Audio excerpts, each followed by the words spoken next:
If you've created a story in which your protagonist is facing all three levels of antagonism at the same time, you've got a built-in opportunity to create a complex and dimensional character.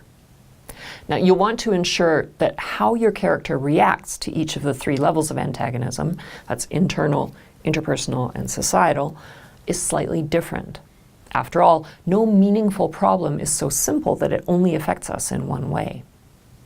So, for instance, if you've got a story in which your character is facing the overall antagonism of racism, how the character handles societal racism, let's say she's refused a seat in a restaurant and her reaction is to apologize to the person she's with and try to quietly leave without making a scene.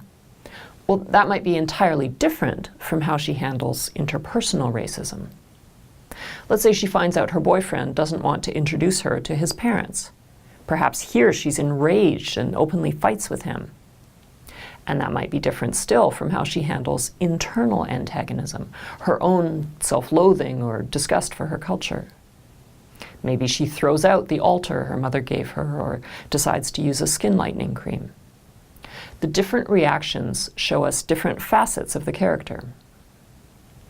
Now, another thing to remember is that as the story progresses, each of these antagonisms will exert greater and greater pressure, becoming more problematic.